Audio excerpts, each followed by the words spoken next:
Hi, my name is Dave Oakes, and today I want to talk about delegation.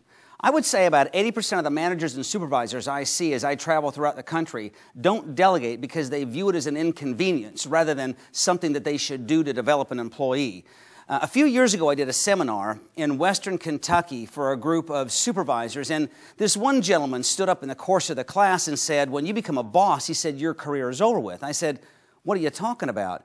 When you become a boss, he said, it's not about you anymore, it's about your people. And I think many supervisors and managers view delegation as an inconvenience when really you should be doing it as a way to develop your folks. Now, there are definite barriers and benefits to delegating. I think some of the barriers to delegating that some supervisors would see is that it takes too much time. I mean, some of you that are watching this that supervise people have probably said, it's just easier to do it myself. Or some folks, they just fear a loss of control, or maybe some people don't have people to delegate to, or they think their folks are all overworked.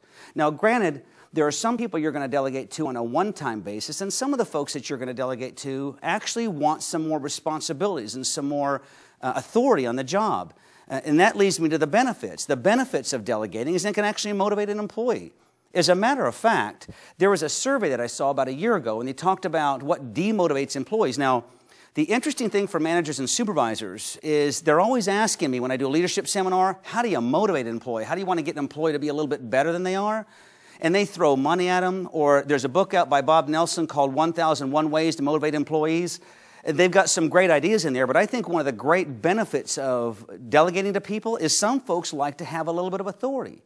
As a matter of fact, one of the things that some managers and supervisors do when they delegate is they micromanage people. And I don't know if you've ever been micromanaged before, but it's very frustrating. It's very demotivating, so give them a little bit of authority. Now, let me just say this.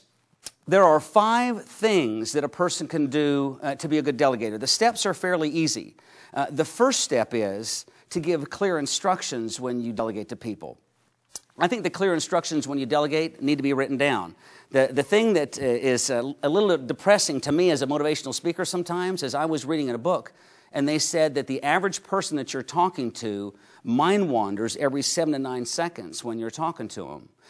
Now, those are small mind wanderings where I'm talking to you and I'm glancing at your wristwatch or looking at the pen as you're writing or maybe just looking out the window for a second. But there are some mind wandering that people do where they completely leave a building and they're gone for, it could be 30 seconds or a minute.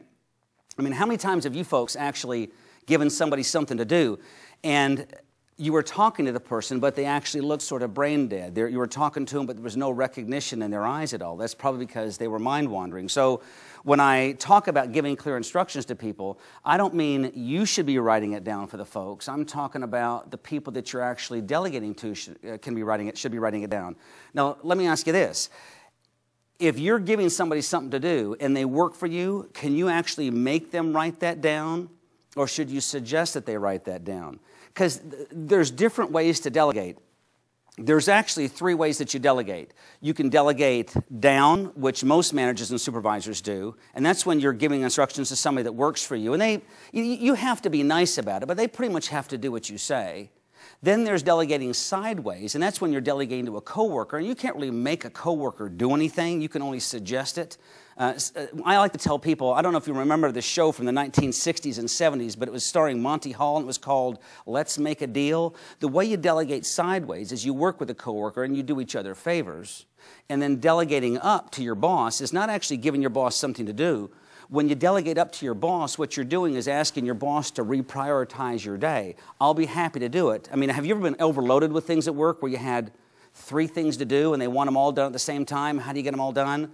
Well, the best thing to do is go to your boss and ask him to reprioritize it, and that's called delegating up. But as far as giving written instructions, I think if you are really a leader of a group of people, you're a manager or supervisor, I think you really can tell somebody, I want you to write this down. And it's not really a trust issue. I mean, it may be the fact that I'm worried that the person's going to get it, but you got to admit, when you write something down, I heard a guy, I was talking to a PhD in one of my seminars, he said when you write something down, you're 85% more likely to remember it if you actually write something down, and that's really why I want folks to write it down. Not only because they're mind wandering, but because I'm sure that they're not going to get every single thing that I say. I mean, have you ever gone to a grocery store before, driving home from work? You thought of 5 things that you need to get at the grocery store when you get there. between your car and the store, somehow you forgot one of the items and you're standing there with 4 things in your cart and you cannot remember the 5th one. And you just thought about them a few seconds ago. But if you wrote those 5 things down and put them in your pocket or in a purse, you would have remembered all 5 of those things without writing any of them down. I mean, how many of you have driven home from work and you're about a block from your house at a stoplight and you can't remember how you got there? Now, do you ever stop and think to yourself, sometimes I'm beginning to lose my memory? You know, I found out from a guy that you don't really lose your memory when you get old. You don't really lose your memory, you just lose your train of thought every now and then. You have so much on your mind you can't remember things. I was asking the guy, well, how come I seem to have a worse memory than a young person does? And he said, because young people have less to remember than old folks do. But writing it down is a basic thing. It's a basic time management premise to be a little bit more organized. Now, the second thing I want you to do when you delegate to folks is I don't want you to micromanage people.